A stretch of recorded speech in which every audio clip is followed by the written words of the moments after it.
There is a sharp contrast between these two proposals, the professionalism of the proposal and the cost. A contract to redesign Baltimore City's website coming under fire tonight. A closer look at the company behind the deal and the other proposal the city could have taken. And former City State's Attorney Marilyn Mosby back in federal court today. We're breaking down the latest developments and what could come next in the case. And we're bracing for another round of snow tonight. I'll let you know the timing and how much we could see coming up. Live from WBFF in Baltimore, this is Fox 45 News at 6. Fox 45 is on weather alert tonight as we're tracking some snow moving into our region. It may look calm right now, but in just a few hours, the area may look more like a winter wonderland. And I know Jasmine's happy about that.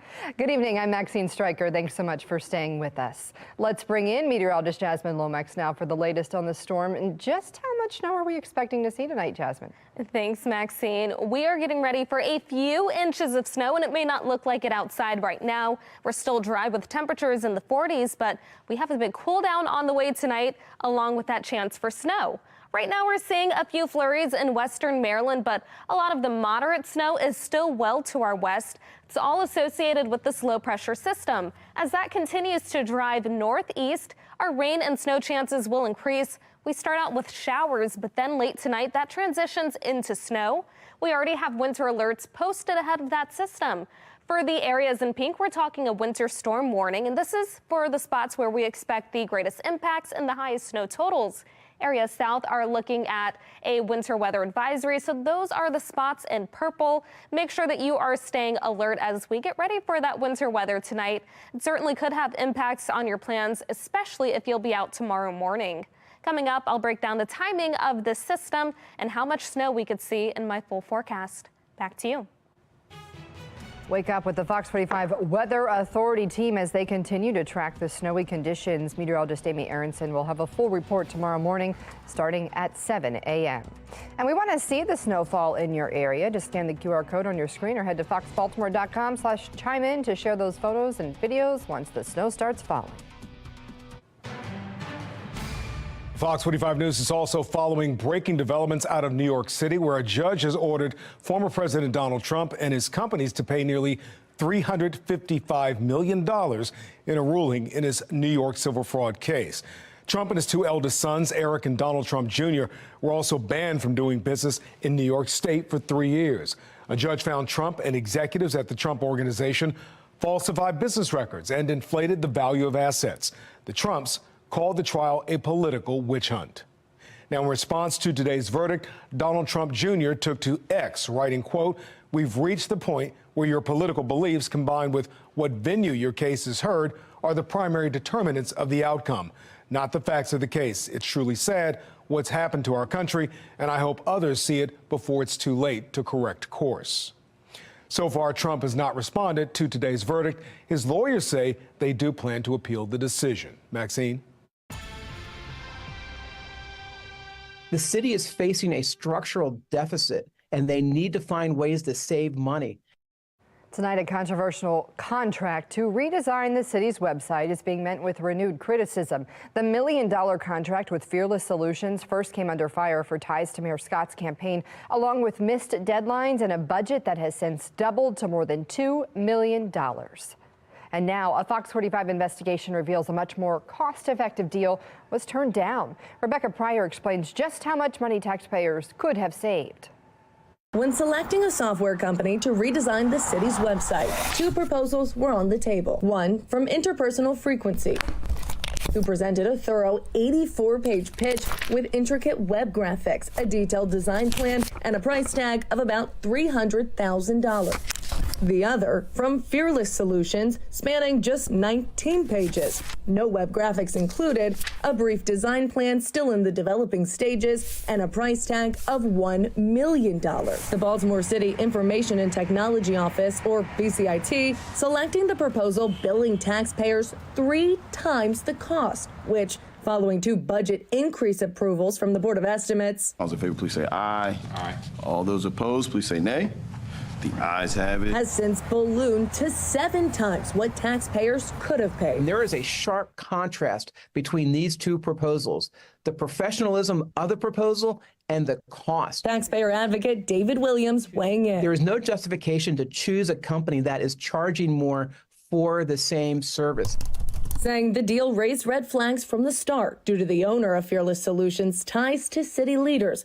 Not only is Delali Draza the husband of Baltimore's deputy mayor, he's also a longtime contributor to Mayor Scott's campaign. Most recently, sending a $2,500 check less than 4 months after the BOE approved a more than $850,000 increase to Fearless's contract. And that should have been almost a disqualifying aspect immediately. And instead of a straightforward, itemized contract, the city structuring the deal as a non-construction consultant agreement, allowing the city to award the contract without having to follow the rules and regulations required for seeking bids from other companies. When you have a massive contract for almost $1 million initially, and it's not competitively awarded, that's very concerning. I suspect that this happened because that Fearless was donating to the mayor and had friends inside of City Hall.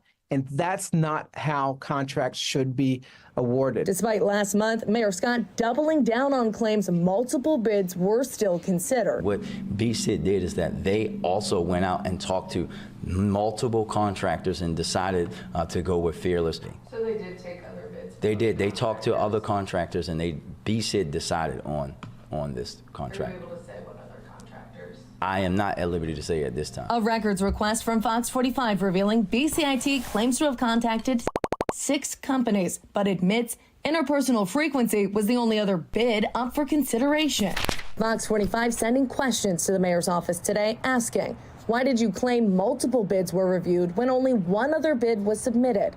Why did you approve a contract costing taxpayers 3 times what they could have paid? Did contributions made to your re-election campaign influence your decision? After reviewing the 2 proposals, do you still believe Fearless was the best candidate for the job? And if so, why? And considering the ties to your campaign, why not require multiple bids through the traditional process to ensure transparency over taxpayer dollars? Instead of answering any of our questions directly, Mayor Scott simply sending a 2-sentence statement.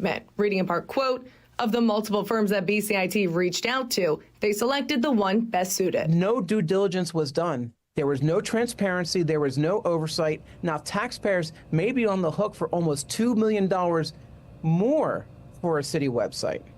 Rebecca Pryor, Fox 45 News.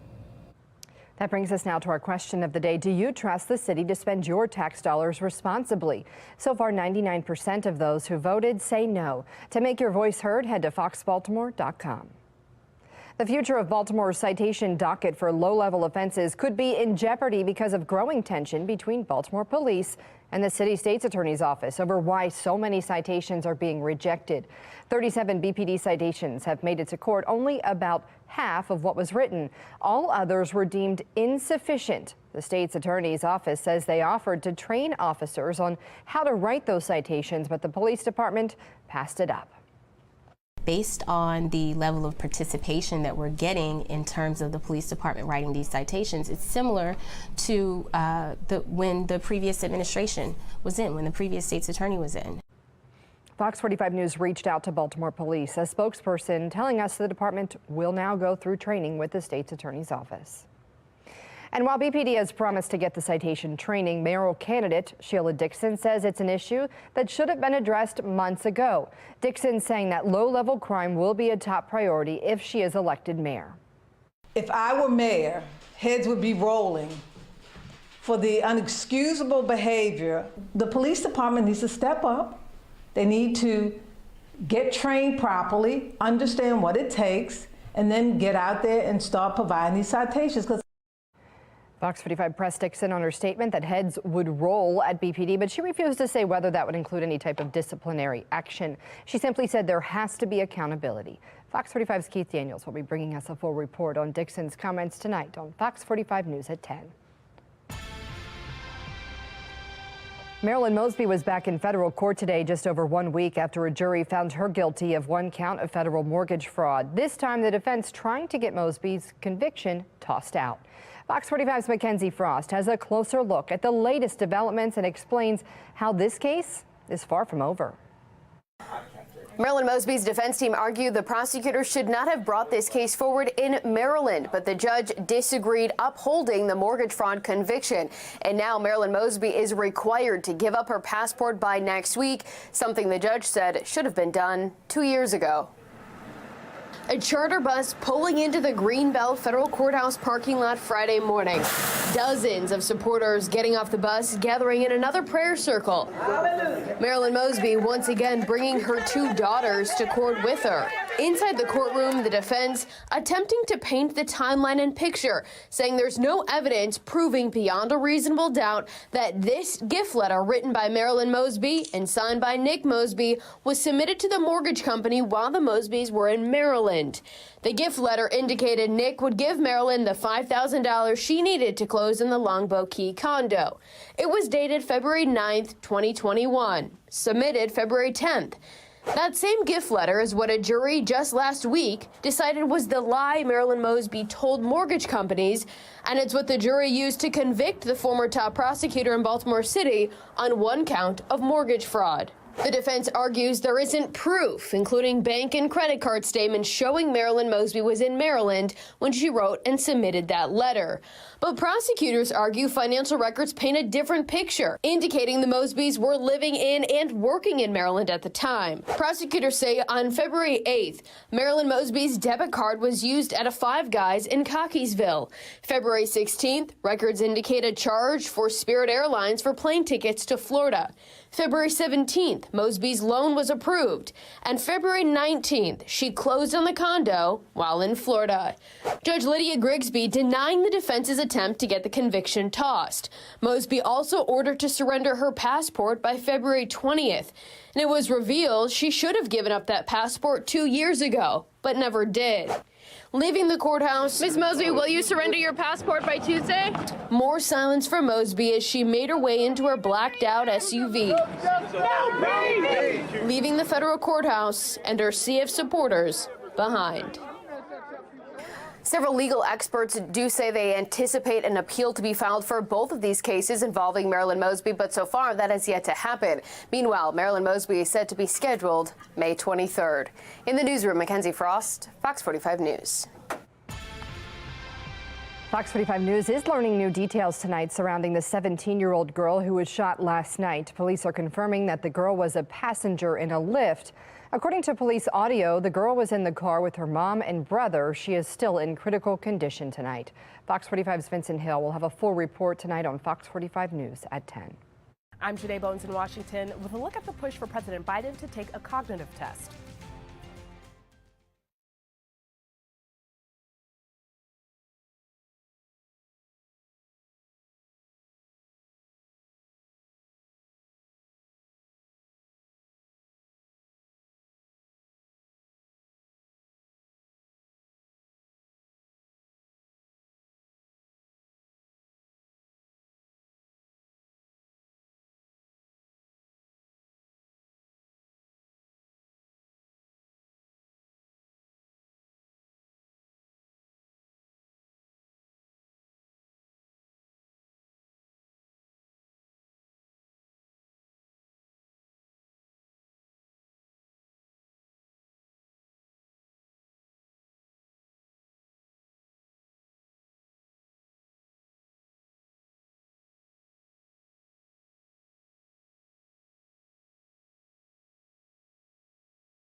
New polls show the president's mental fitness is a huge concern for voters across the country. Some now calling for the president to take a cognitive test, a request he is not willing to comply with. National correspondent Janae Bowens explains what is in the cognitive test and what we can tell from those results. With constant questions surrounding President Joe Biden's mental fitness, critics are demanding he take a cognitive test. Because if we've ever had a sitting president that needs a cognitive test, it's right now. This is an absolute disaster. One of the most popular is the Montreal Cognitive Assessment. It's a 10 to 15-minute test that assesses things like memory, language, and spatial skills. I mean, the famous questions is the 5 words that you have to remember. So we give you a list of different words, and then you would have to keep them in your memory. The words usually have no relation to one another, so it makes it even harder. I spoke with the inventor of the test, Dr. Ziad Nasruddin. He says if there's a question about a leader's mental fitness, a test like his should be administered. We need to make sure every person who wants to have a job to that level, they should at least be physically healthy and also cognitively healthy. A new poll from Monmouth University shows only 32% of voters are confident in Biden's mental and physical stamina. That's down from 52% 4 years ago. Despite the concerns over his health, the White House says the president will not be taking a cognitive test. He is sharp. He is on top of things. When we have meetings with him, with his staff, he's constantly pushing us. Person, woman, man, camera, TV. They say, that's amazing. How did you do that? You might remember former President Donald Trump has boasted about acing a cognitive test after getting a lot of pressure to take one during his presidency. It's actually not that easy, but for me it was easy.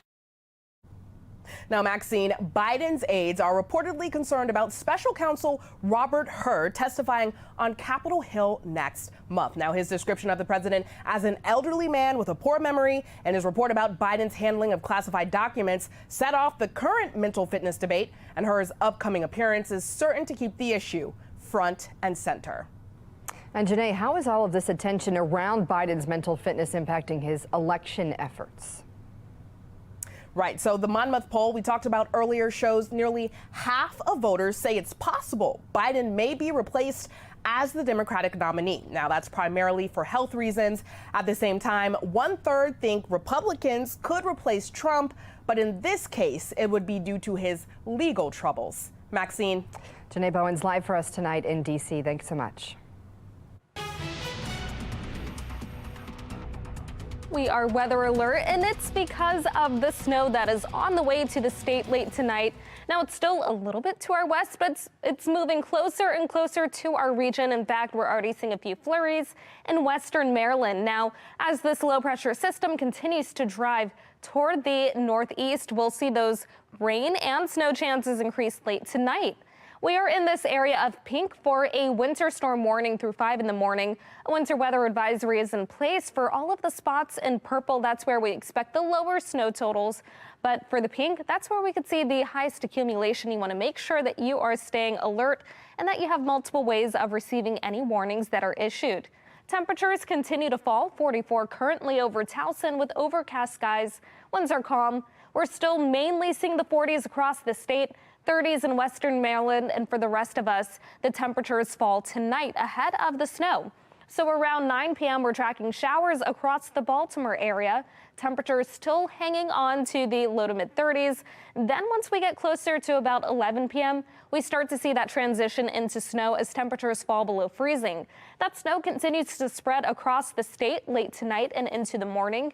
We could have some heavy snow at times, and that's going to lead to higher accumulation. Once we get to sunrise, we're talking the moderate and heavy snow tapering. A few flurries still will be possible, but the rest of the day stays mostly dry as temperatures rise to the 40s. It'll be a breezy day. We're looking at 5 to 8 inches of snow for areas north and west of Baltimore. Around Baltimore, we're talking 4 to 5 inches, and then south, 3 to 4 inches possible. So this is what you can expect as you wake up tomorrow morning, and there could be some delays if you will be on the roads. 31 for the low temperature tonight. We start with rain and then we change over to snow. But for the rest of the weekend, it's looking much drier. Coming up, I'll have a closer look at what to expect into next week in the exclusive 10-day forecast. Weather Window, presented by the National Weather Desk. As we approach President's Day, the land of Lincoln is covered in snow. Several inches blanketed the capital of Springfield this morning. Winter is also very much alive at Bear Lake on the Utah-Idaho line. And Birmingham meteorologist James Spann calls this photo a stairway to heaven over Alabama. And we head into the holiday weekend with a beautiful sunrise over Reno, Nevada. For more content like this, like the National Weather Desk on Facebook. D.C. police leaders say enough is enough after 3 officers were shot this week. Coming up, why they allege that legislation passed by the D.C. Council is to blame for the uptick in violence. And now you can watch Fox 45 News for free anytime on Amazon Fire TV or Samsung TV Plus.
In tonight's Assignment America, calls for accountability are growing louder from D.C. leaders after a total of 9 people were shot in the district on Wednesday, including 3 police officers.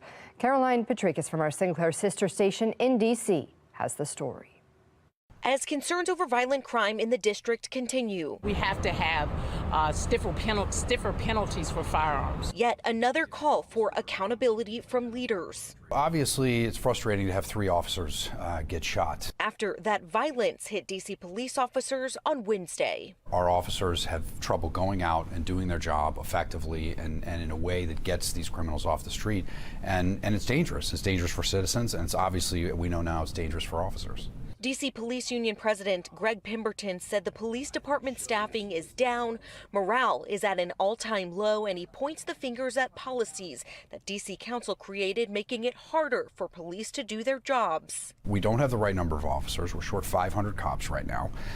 And the legislative environment that the City Council has created makes it impossible for us to do our jobs, and it exposes us to all kinds of liabilities, even when we do our job properly.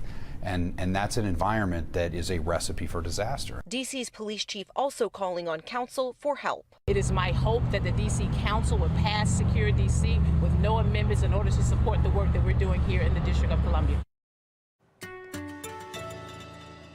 We are weather alert through tomorrow morning as we get ready for a few inches of snow. There could be impacts to your morning if you will be on the roads, but by the afternoon we dry out. 41 for the high, 46 on Sunday, 48 on President's Day. Then we're looking at the 50s through Friday. We'll have the chance for showers on Thursday and Friday. After that, expect the 40s and 50s. Maxine? Well, finally tonight, the Maryland Zoo giving us a sneak peek at their African penguin chicks learning to swim. Meet Chessie and Ripken, the zoo's latest addition to their penguin colony. And yes, they're just learning to swim, but they already look like naturals there in the water. The zoo says before the chicks are allowed to hang out with the older penguins, they have swim practice in their nursery to get their sea legs, or wings in this case. They are so cute.